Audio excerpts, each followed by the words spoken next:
I apologize in advance for the poor formatting, but this is on my cell phone. Some friends and I would take my truck up in the mountains in the winter and tow someone on a tube across the snow. We dropped the tailgate. People who spend a lot of time at sea or in the wilderness, what's the creepiest thing you've seen, found, or experienced? The person on the tube didn't have the luxury of headlights or taillights to partially illuminate their trail. So when I was driving my old Ford long bed, a few guys would sit in the back with one of those countless candlelight spotlights. It would be fun to make really wide turns in the dark. One winter night, a snowstorm was approaching, so we went to our usual location. It was dark that night, and a friend was on the tube. I was driving, watching my mirrors, and I would swing him wide enough that he had little light to see anything. Spotlight would be funny and shine the light clear off to the side, so it was pitch black if you were on the tube. When I looked in my mirror and made eye contact with a man wearing jeans, a red plaid shirt, and a blaze orange ball cap, the spotlight shone directly to the side of the truck. For what seemed like an eternity, I lost all control of my body for 5 seconds. I stopped the truck, turned it around, and asked the guys if they saw him. They all said no, so I turned the truck around and put the high beams on, and they shone the spotlight everywhere. I got out and searched the fresh snow for footprints, but I couldn't find any. That evening, we returned home, and I told my dad about the strange experience, and he didn't seem to mind. A week later, my old man persuaded me to call the police and tell them we were up in the area and saw that guy. The police said they would send an investigator over, and he came over to the house. I recalled the same experience, stating it happened 7 days earlier. He asked for any tips after I reported finding a body in the area near where we were. "You are sure of your date?" the investigator asked, and I said, "Yes." He then showed me a photo of the body they discovered, wearing the same red plaid shirt and blaze orange ball cap. He told me the body had been on the mountain for at least a month, so I must have just seen something. But it turns out that was a man with some physical disabilities who committed suicide on the mountain a month before I saw him. Or he remained there for a while and committed suicide soon after you did. Or he was a ghost. I've heard too many tales to not believe them, and I genuinely wonder if their coroner was incorrect at the time of death. Where we were is a large open meadow, but we were pretty much out in the open. When we turned around and shone the spotlight and headlights, we should have seen him. His hat should have been a dead giveaway, and there wasn't really anywhere to hide. The scene was set on a 41-foot sailboat in the middle of Chesapeake Bay, with roughly 7 other men performing a shakedown. Midway through the 1980s, when there were fewer trustworthy weather forecasting resources, a test cruise was scheduled to depart for roughly 12 hours. We were caught in a tropical storm with winds reaching 50 miles per hour, which was only a weak hurricane. The ship had barely rigged storm hawsers and storm sails because the best sailor on board detected the storm. If you have time at sea, you know what I mean. If not, it's not that important. For what felt like 15 minutes, we were in a maelstrom with no visibility, but then it passed, and we would have died. Otherwise, we would have died during the storm itself, and I expected to die at any time. In fact, we made a separate call on the radio. If you know anything about the sea, you know that storms like this, especially in shallower depths close to land masses, dredge a lot of items from the seafloor. So even though there was cloud cover, the ambient light was such that you could see for about 2 miles in any direction. I look about 15 feet off the starboard side, and something swims to the surface, breaks the surface, stares at us, and then submerges again. The bay is rough, churning, and foaming, and deck working lines are checking damage, etc. Old-timey sailors commonly use the term "the sea is confused." I was happy to be alive at the time, and I didn't have any injuries or drugs. But I was a thin man with humanoid arms that articulated like a man and a human head. But its skin was covered in scales like a snake. It looked at us, blinked its strange, heavy-lidded eyes, and then dove back under. I had about 6 years of experience on ships and fishing boats at the time, and I had seen squid, octopi, flying fish, sharks, skates, and other creatures all over the world. I was not the kind of guy who would see a patch of seaweed and think it was a sea monster. So I immediately decided that I would not say anything. Just took my word for it. The men on this boat were all professionals, engineers, and mechanics. Why get a reputation as a flake at a time when each of us needed to obtain D-skipper or officer of the deck qualifications? It would be frowned upon to say something like that as I stood there in my life. One of the other sailors, a USN captain named J.S., who had served in the surface Navy for more than 30 years, spoke up, his vest soaking wet, hooking onto the steel lifeline, and expressing gratitude for his survival. I just saw a brown thing pop up on the surface. It looked like a lizard man with a scaly face. It blinked at us with these big eyes and then went back under. We sailed back to the pier later that day and didn't talk about it again. Coda A. Everything I've written above is true. B. This is the internet.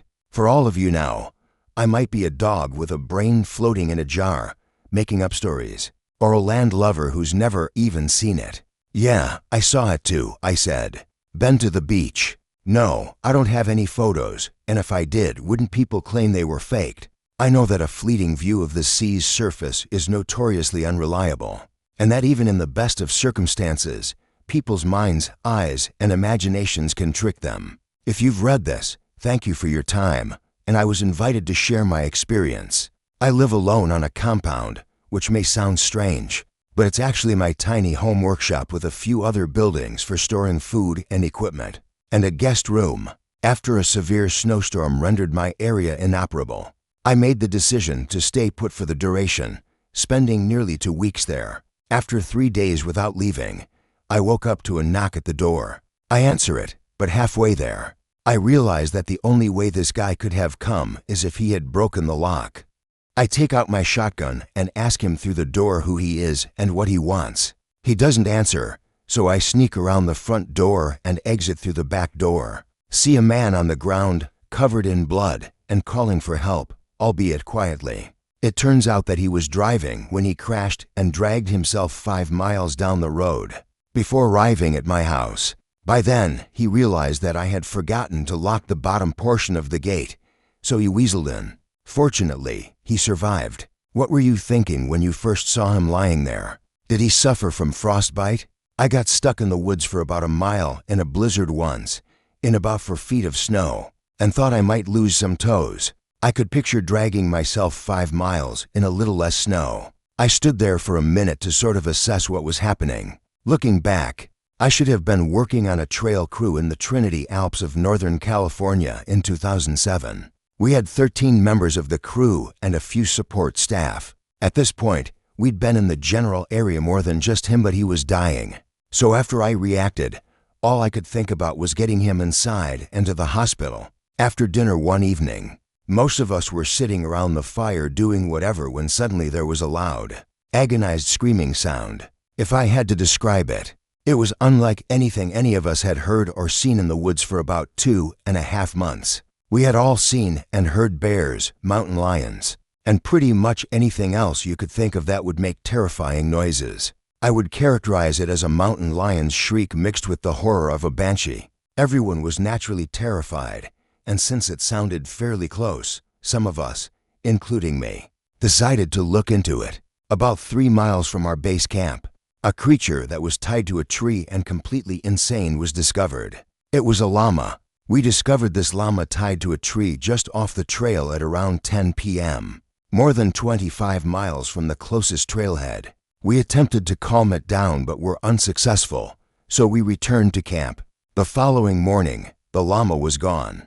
It appeared to have broken its restraint and fled. We kept hearing, after a few weeks of hearing the awful llama noises occasionally, a group of hunters passed us on the trail toward the end of the season. After some conversation, we learned that they had tied the llama there because it had become stubborn and would not walk any further. It seemed to have lain down in the trail and would not move, so they left it and chose to come. When we finally got back in the crew van and were heading out at the end of the season, that damn llama leaped across the road about 30 yards in front of us. I still think about the demon. We assumed the llama was probably dead at that point because we hadn't heard any hellacious llama screams for a few months.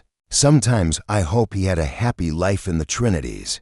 That wasn't a demon llama. It was just a normal llama. That's just the way they are naturally demonic and fierce. If it didn't eat anything that kills llamas, it might have lived there for a long time. It might even still be there today.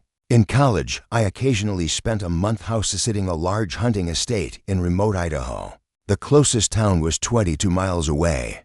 I woke up in the middle of the night to the sound of someone knocking loudly on the front door, and the dogs were going crazy. I had no intention of answering, so I just took the gun and remained silent upstairs.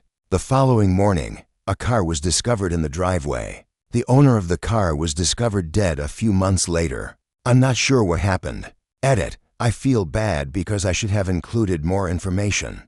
It was late last night. Here's what I know. It was June 1987. I know it was 87 because it was a fairly large place with a lot of acreage. And the man who was the full-time caretaker for the place was my girlfriend's parent. It was in, say, Idaho, and I won't say which town it was 22 miles from, because they might still own it. And I don't want this to get any stranger than it is. It was baseball season following the Bill Buckner disaster. Had recently quit, so my girlfriend's father went out to find a new caretaker. But the new caretaker couldn't start for a month. Her father offered me $1,200 to go out there, which included free food, satellite TV, one of those big dishes from the past, and free alcohol.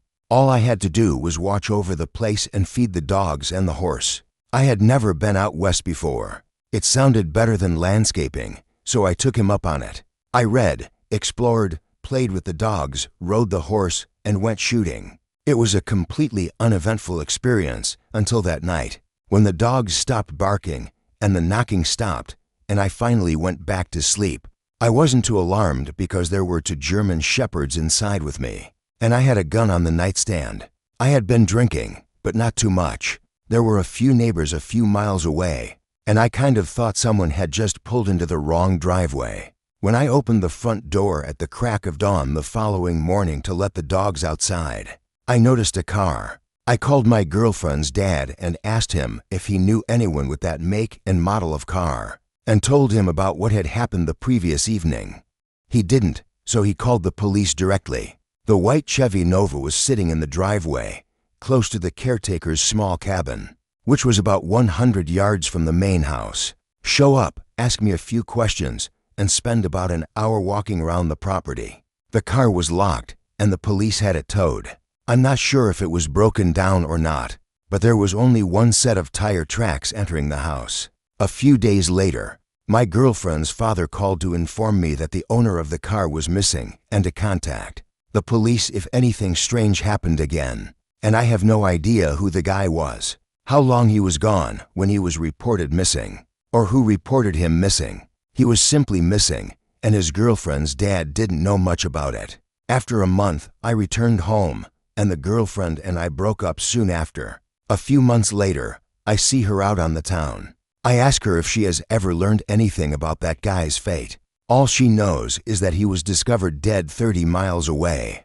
This occurred at the house several months after the incident, and he was discovered a few days after he had committed suicide. I asked her how he did it, where he was, who found him, etc., but I never saw her. Again, you all know as much as I do, and I understand your suffering. Was his body discovered close to the property? No, it was 30 miles away, and he had only been dead for a few days when they discovered him. What he did from the moment he knocked, if it was him to that point, is unknown.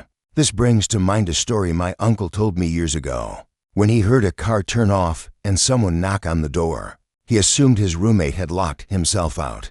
He thought it would be amusing to let him figure it out, but his roommate was still inside the huge old house he lived in the middle of nowhere, central Illinois, about 30 miles from any actual town or city. When my uncle was drunk, he could have slept through a nuclear explosion. His friend discovered the car the following morning. The door was open, and my uncle came outside while the police were questioning his friend. For those who are curious about how he was both a boozer and taking sleep aids at the time, he snored loudly and fell asleep.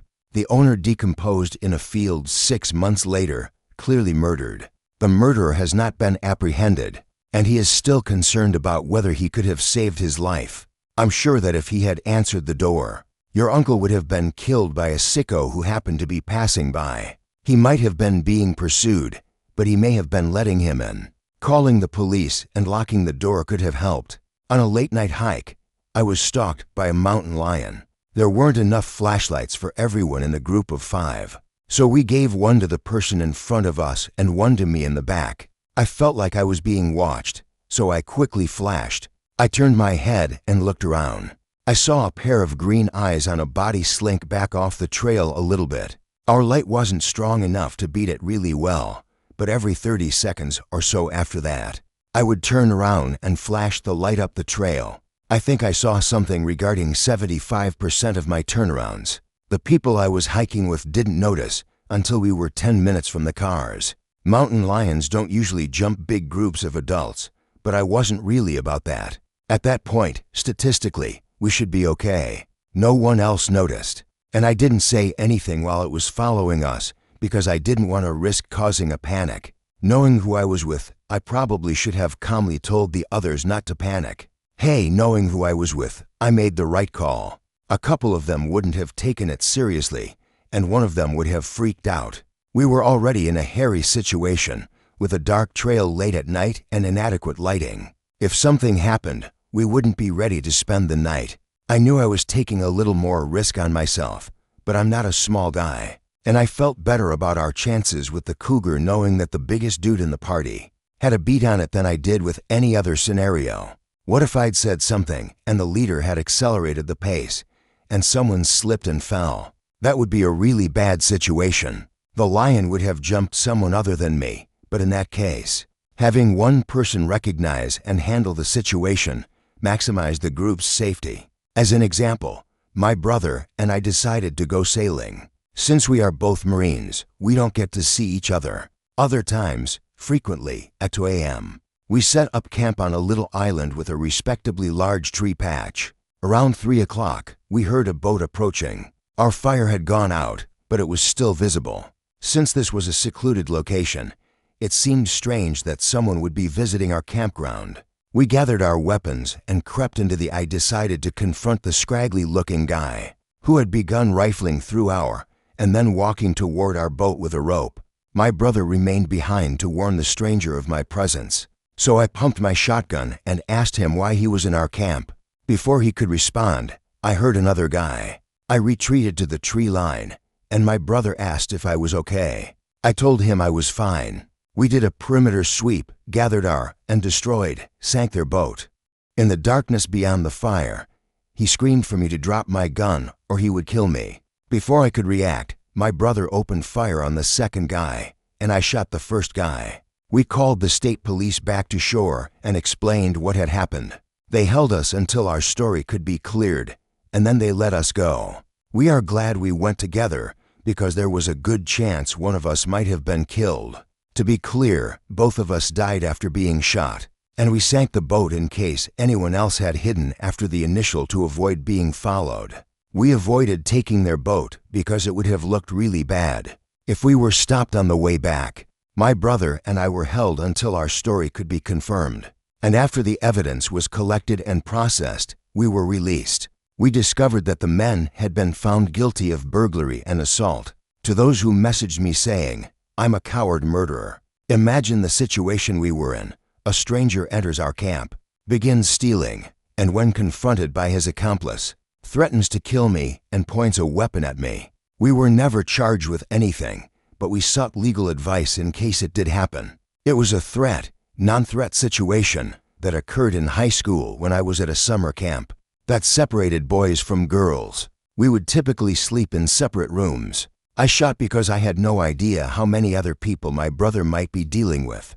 and I couldn't abandon someone who was obviously trying to hurt me. Separate cabins, but since it was a pleasant evening, our counselors thought it would be good to camp outside. Since high school boys with excessive testosterone had recently been granted more freedom in the great outdoors, we chose to disengage from our supervision and pretend to be at the girls' campsite. After successfully arriving at their location and being perplexed by what to do, we decided that tossing various objects into the fire to cause subsequent explosions would be a good icebreaker. Unfortunately, because of our genius, we were swiftly returned to our camp and split up from the girls. Despite this, we decided to get back together and try again. As we started to head back to see them again, we heard a very loud bang, as if from a high-caliber rifle, followed by another bang, and then silence. We were all left speechless, not knowing what to do. Was it the girl's sight that we were too scared to investigate? We could see a flashlight mulling around the area in the distance, but all I could recall was lying quietly, barely able to sleep, and laughing with other campers who would be shot first if that bang was indeed caused by a gun. We awoke the following morning, both of us alive and incredibly perplexed by what had transpired. In fact, I didn't learn of it until I returned home from camp. A man had shot his ex at a house near the campsite where we were spending the night. Apart from the previously mentioned, what caught my attention the most was an interview with a neighbor who delayed calling the police because she thought the noise was coming from some foolish children setting off fireworks at a campsite. She assumed that ex had died, but in reality, she had died. This happened to both a close friend and me, both 23-year-old men, just last month. We chose to go on a 2-night trip. We are both very at ease in the outdoors and spend a lot of time camping, hunting, fishing, and doing other outdoor activities. We hiked about 5 miles to a small lake and camped on a small beach. In the Adirondack Mountains of New York, this was not a busy area, so we didn't anticipate encountering anyone on our first night there. Around 10:30, while we were gathered around the fire, we noticed a flashlight moving across the lake. This was a little strange, but we didn't give it much thought. However, as time passed, the flashlight continued to move around the lake, approaching our campsite. We continued to talk about who might be wandering through the middle of the woods, night, and we didn't want an unwanted visitor. After it became apparent that the person or people were going to our campsite, we went into the nearby woods to see who had wandered up. I brought a small axe with me, and he had a .22 rifle. We weren't anticipating any problems, and we definitely didn't want to cause any. But we figured that as the moment of truth approaches, the flashlight approaches our firelight and reveals a man with a beard, who is most likely in his mid-40s. What's frightening is that he was carrying what turned out to be a pump-action shotgun, which he carried around the campsite several times before entering our tent. After a minute or so, he emerged and began shouting, "I know you're out there. Why don't you come and say hello?" My friend and I stood still beneath a hemlock tree about 50 yards away, at which point the man fired his shotgun into the nearby woods. He also swung his. My friend, who had trained the .22, asked me if he should shoot, and I told him, definitely not unless he spots us and starts to point the gun in our direction. He then pulled my friend's backpack and a few items of clothing we had drying off near the fire and threw them into burn after what seemed like hours.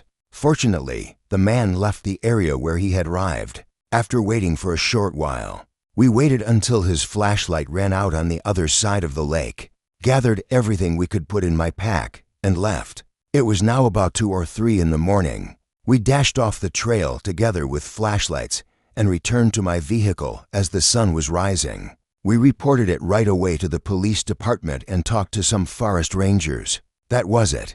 I haven't heard anything further from them. It wasn't mysterious, but it gave us both the creeps. TLDR, camping man with a gun in the night. I wonder what would have occurred if you had stayed at camp with him blindly, though. This is a fascinating story of an almost firefight. The shotgun is going off and burning your things. He was most likely unstable, and I don't think it would have gone well. Pretty uncertain. He had some serious problems. Maybe when he figured it out, he was enraged by our concealment.